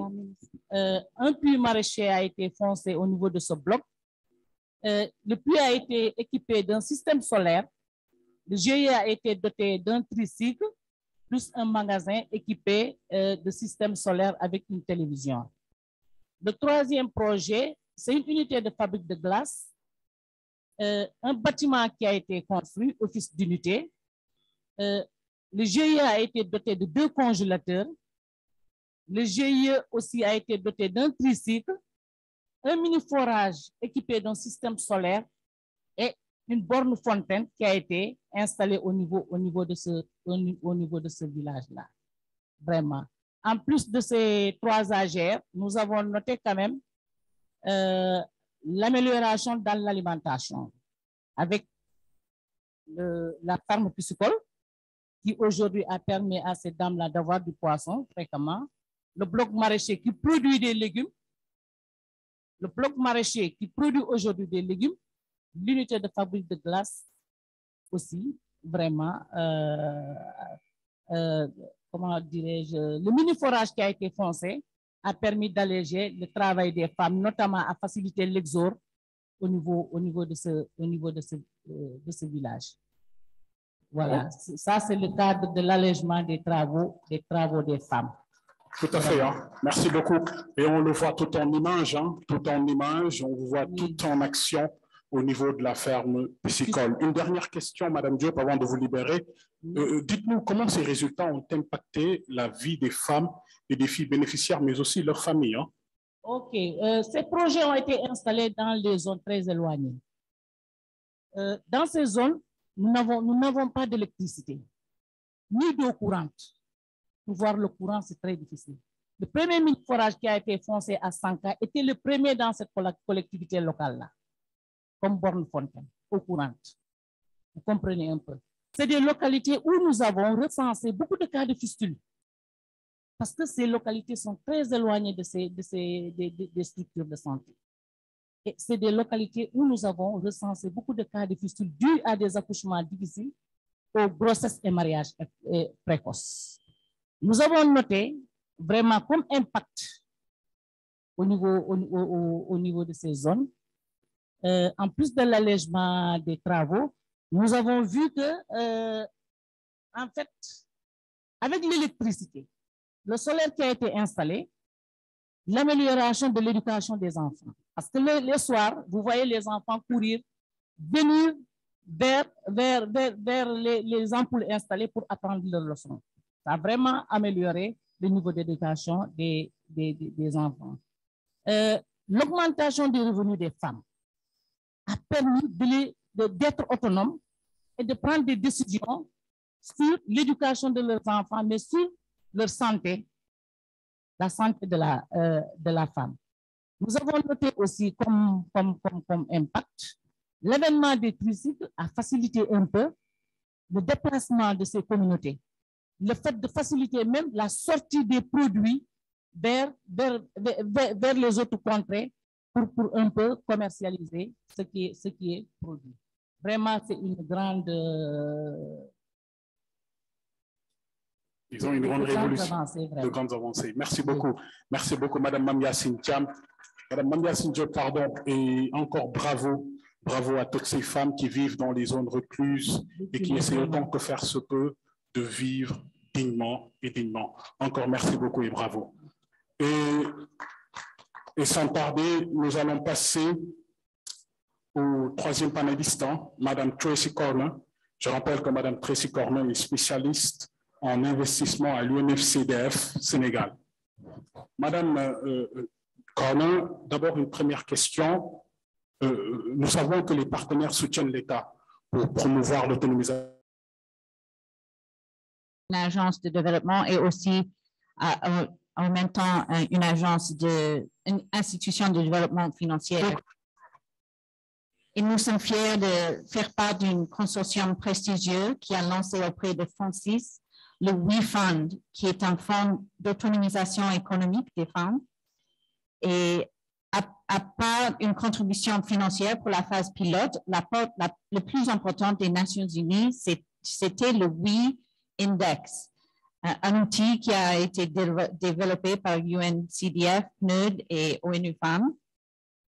Le WeIndex a une optique genre qui définit un ensemble de critères et d'indicateurs permettant d'identifier les entreprises du secteur privé, les projets d'infrastructure et les investissements publics qui sont considérés comme sensibles au genre.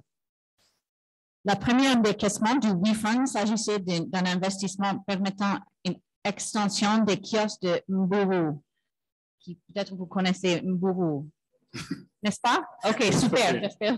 Surtout les CRR. Je ne dois pas parler de ça avant le déjeuner, excusez-moi. Il faut vous patienter juste quelques minutes.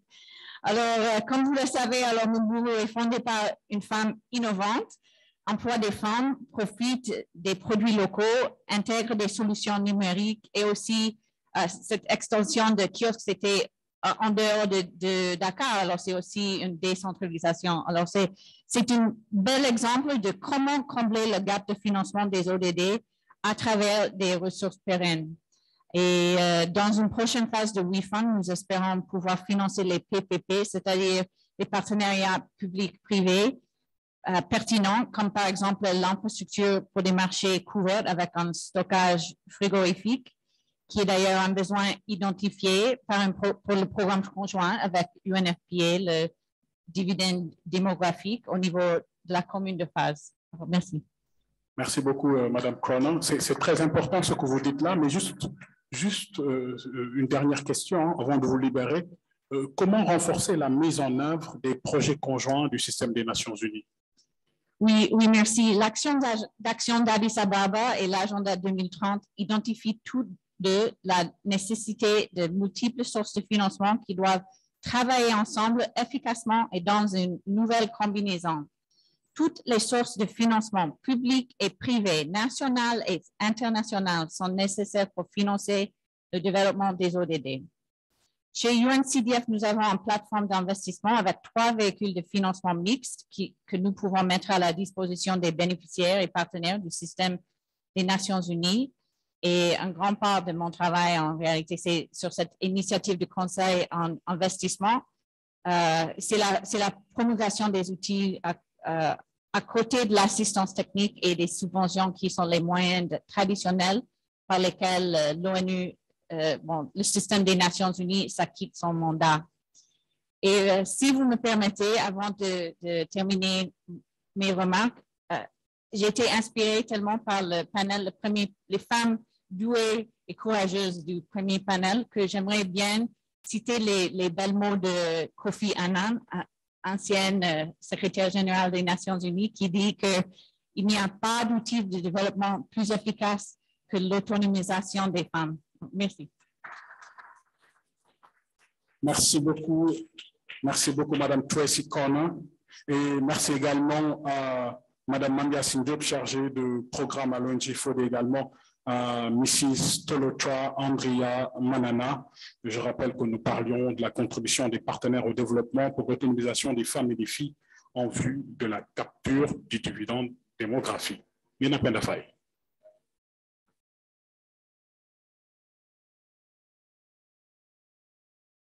Merci beaucoup. Merci René. Nous allons terminer. Malheureusement, nous ne pourrons pas faire la discussion par rapport à ce panel-là, parce que le temps nous est compté. Nous avons Madame la ministre qui est en ligne, qui va faire son intervention.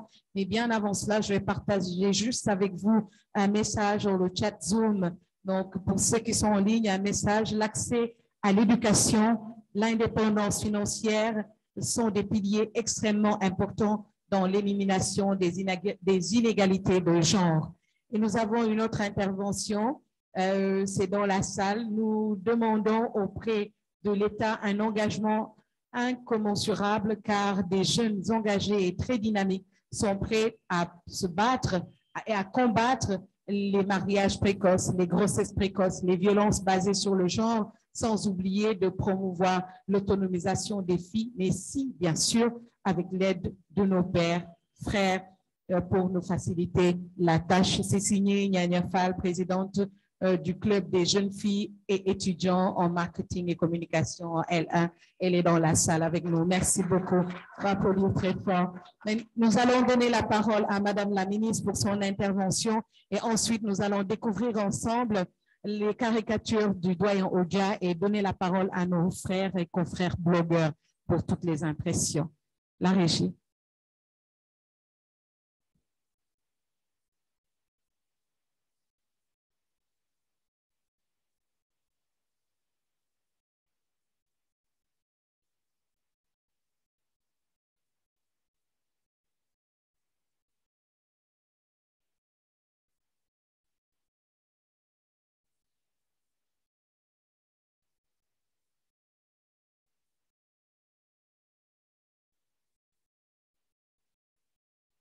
Madame la ministre. Elle n'est pas encore en ligne. Ah, son micro est sous mute. Donc, je rappelle juste que ce panel de haut niveau est une initiative de l'UNFPA avec l'appui du ministère de la Femme, de la Famille, du Genre et de la Protection de l'Enfant, en étroite collaboration, bien évidemment, avec les ministères sectoriels, à savoir le ministère de l'Économie et de la Planification, de la Coopération, le ministère de la Santé et de l'Action sociale, le ministère de la Jeunesse et enfin le ministère de l'Emploi, de la Formation professionnelle et de l'Apprentissage. Donc, nous allons donner la parole à son décès au directeur de cabinet du ministère de la Femme, Monsieur Cirello. Le micro est à vous.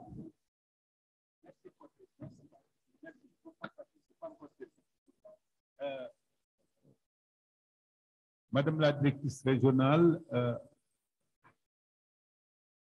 Mesdames, Messieurs les représentants des départements ministériels, Madame la représentante présidente de l'UNFPA à Dakar, chers partenaires des organisations, je voudrais, au nom de Madame le ministre, vous féliciter pour votre présence, votre participation, surtout pour la dimension que vous avez donnée à cette organisation. Ce panel a été organisé par le ministère en collaboration avec l'UNFPA dans le cadre de la participation du Sénégal à la Commission du développement de la condition féminine des Nations Unies qui se tient actuellement. Nous l'avons porté sur une thématique importante qui est au cœur du plan Sénégal émergent, l'autonomisation de la femme, comme étant un moyen pour résoudre la question de la violence, mais également pour aller vers la capture du dividende démographique dans notre pays. Nous avons visité les initiatives des pouvoirs publics, mais également nous avons traversé les contributions des partenaires, que je voudrais remercier. Mais entre les deux, nous avons eu des témoignages et des récits qui nous ont permis de constater que des jeunes femmes et des personnes et des Sénégalaises étaient en train de procéder à des évolutions positives, passant de situations de très grande vulnérabilité à des situations bien améliorées grâce au soutien des pouvoirs publics, mais également grâce au soutien des partenaires. Je pense que nous avons eu là une situation pédagogique extrêmement intéressante et importante, qui nous montre que nous devons continuer à agir et à travailler. Et moi, j'ai retenu des récits. Quelqu'un qui a dit espoir, courage, persévérance, briser le silence. C'est extrêmement important. Quelqu'un, les jeunes filles ont dit s'engager pour se former, entrer dans les clubs de jeunes filles. Je pense que là, les jeunes également vont prendre le pouvoir pour transformer ce pays et l'amener vers les standards que nous voulons, auxquels nous aspirons. C'est cela l'orientation qui est donnée par le chef de l'État. C'est cela la volonté de Madame le ministre dans la mise en œuvre de cette volonté. Je pense que nous avons eu une situation extrêmement intéressante qui mérite d'être encouragée de par ces résultats. Je suis sûr que l'UNFPA et l'ensemble des partenaires ont emmagasiné tout ce qui a été dit et que nous allons pouvoir transformer cela en des perspectives qui nous permettront de faire mieux et plus. Les centres de formation, les CCA ont démontré également toute l'importance du travail qu'ils sont en train de faire. Les organisations de jeunes ont montré leur dynamisme. Merci à vous tous. Comprenez que vous êtes encouragés et le gouvernement, à travers Madame le ministre Deysel Diop et à travers son collègue Amadou Hott, s'engage avec vous à mieux faire et à travailler pour que toutes les opportunités que le chef de l'État veut mettre à votre disposition puissent être saisies dans le bien et dans le processus d'autonomisation de la femme. Je voudrais vous dire à tous merci et vous renouvelez les encouragements du gouvernement, vous renouvelez également toute la disponibilité du chef de l'État pour que nous puissions transformer positivement ce pays tel que nous l'aspirons en 2035. Et voilà les mots que je voudrais dire en vous disant encore une fois que je me joins à vous pour remercier notre partenaire UNFPA. Ceci n'est qu'un exemple. Elle en a beaucoup déjà fait, elle continuera à en faire. Heureusement qu'il y a des partenaires comme cela et cela prouve également toute la qualité du portefeuille de partenariat de notre gouvernement. Ce qui est également un acquis extrêmement important que nous allons consolider. En tout cas, comprenez que nous avons été très fiers de partager avec ce panel. Nous rendrons compte à Madame le ministre qu'on a déconnecté. J'espère qu'on l'a déconnecté. Elle ne s'est pas déconnectée. Des résultats et des conclusions auxquelles nous sommes aboutis. Et merci à vous, encouragement à tous, surtout les jeunes.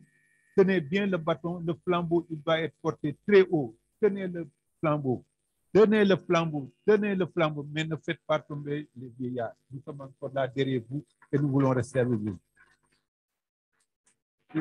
Donc, c'est sur cet appel aux jeunes que je voudrais, au nom de Madame le ministre, déclarer le panel de haut niveau sur l'autonomisation, une réponse efficace pour éradiquer les violences et capturer la dividende démographique le cas du Sénégal.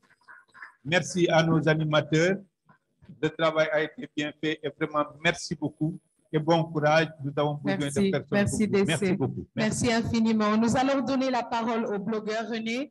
Ensuite, montrer les dernières œuvres du doyen Odia avant de vous le présenter pour que la prochaine fois quand vous le croiserez vous le croiserez dans la rue, vous saurez que c'est lui.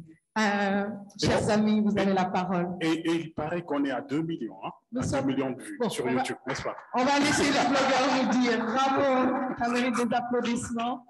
Non, je sais que René Matakine, lui, il a fui le cercle des blogueurs, mais c'est un grand blogueur lui aussi. Merci beaucoup René. Donc moi c'est Cheikh Mandaou. Je suis professionnel de la communication digitale. C'est encore une fois un grand plaisir de nous associer à cet événement pour faire un peu le monitoring de ce qui se passe sur les médias sociaux, donc en temps réel et durant toute cette semaine. Donc j'ai été associé avec une équipe composée par moi-même, Cheikh Mandaou, Djali Badiane, et encore une de notre collègue Mamdiara Bousso qui nous suit à distance. On voudrait voir votre visage. Vous voulez bien enlever votre masque? La régie me demande de vous dire d'enlever votre masque. D'accord, on va l'enlever quelques minutes. Merci beaucoup. Pour quelques secondes. Pour faire un peu Juste très brièvement, pour voir un peu l'activité durant, en tout cas cette semaine, ce qui a bougé et plus particulièrement aujourd'hui sur les médias sociaux. Donc, nous avons fait un monitoring à travers trois hashtags qui sont VBG, dividende démographique et également autonomisation. Donc, sur ça, comme à l'accoutumée, nous sommes pratiquement à presque 6 500 000 impressions. Donc, combiné également sur YouTube, sur Twitter, sur les forums, sur Facebook et sur Instagram. Donc, nous avons ça. Et en termes d'engagement,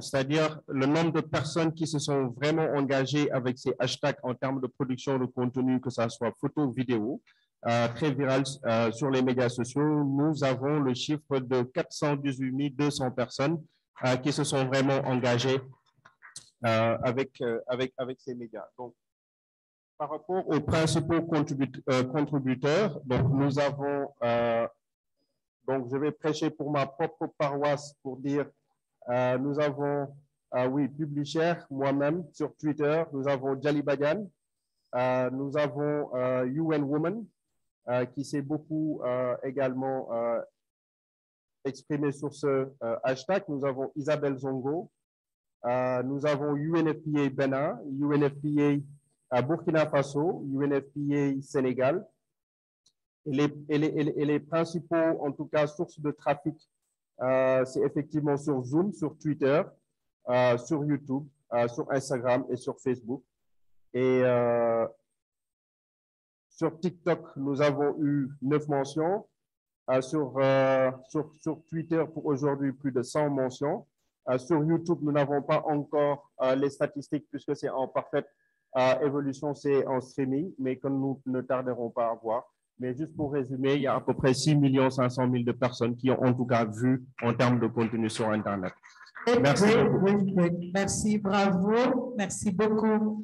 Nous allons passer aux dernières caricatures et je vous invite à regarder sur cet écran, puisque l'autre est petit, mais vous pouvez, voilà, éducation, santé, accès aux terres, création d'emplois. La mère, le maire, M-A-I-R-E, pour un même objectif. Donc, ça c'est le premier tableau. Le second, handicapé à cause des mutilations génitales et femmes autonomes grâce à ça, point de suspension. Transformation, fruits et légumes, couture, mariage, maraîchage, marché. Merci beaucoup, doyen Odia. On a un troisième tableau? Non? Très bien. On va lui demander. Je sais qu'il est en train de travailler sur un autre là en ce moment. Un dernier. Yes, ça c'est Yahi Bayam Diouf. Qui est dans la pêche, donc les femmes à la pêche, à l'autonomisation. Vraiment, merci infiniment. Merci beaucoup. Nous saluons le talent, nous lui rendons hommage au doyen Odia, il le mérite pour l'excellent travail qu'il est en train de faire. On regarde ces caricatures avec beaucoup de joie parce que on rigole, mais au-delà de rire, on apprend. Donc, il nous informe en nous divertissant et c'est l'un des meilleurs sous nos cieux. Merci, doyen Odia, merci. Vous allez vous lever maintenant parce que tout le monde veut vous voir. Venez avec moi, venez. On va applaudir très fort pour lui. Odia, il paraît que vous êtes odiatique en plus. Merci doyen, merci beaucoup. C'est toujours un plaisir, merci. Nous en sommes à la fin de cette rencontre, René, et je vais juste répéter ce que DC Cirello a dit. On a parlé de courage, on a parlé de persévérance, on a parlé de briser le silence. Et je dirais, en plus de cela, amplifier les voix.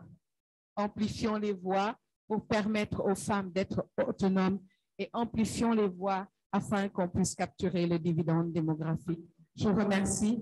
René, c'était un plaisir de co-modérer avec toi cette rencontre de haut niveau. Merci encore une fois à toutes les équipes de l'UNFPA. Merci aux partenaires. Je rappelle que Affaires mondiales Canada, à travers l'UNFPA, a accompagné les AGR et les CCA. Dire également que la coopération luxembourgeoise accompagne les centres de formation dans l'axe nord du Sénégal, avec plus de 300 filles qui ont pu bénéficier de ces financements. Merci encore une fois à vous toutes et à vous tous. Et on se donne rendez-vous très prochainement en vous disant qu'il faut continuer le plaidoyer. Ne baissez pas les bras parce que nous avons besoin de vous. Et c'est ensemble qu'on pourra construire les choses et capturer le dividende démographique. Merci. Merci beaucoup à toutes et à tous. Et je rappelle que les casques ne sont pas remportés, s'il vous plaît. Laissez-les sur la table. Ça m'a beaucoup serré là. Et on me fait signe également, je vais te taquer, hein? On me fait signe qu'il y a un déjeuner qui est prévu pour mes amis Alpolar spécialement. Encore merci et bon après-midi.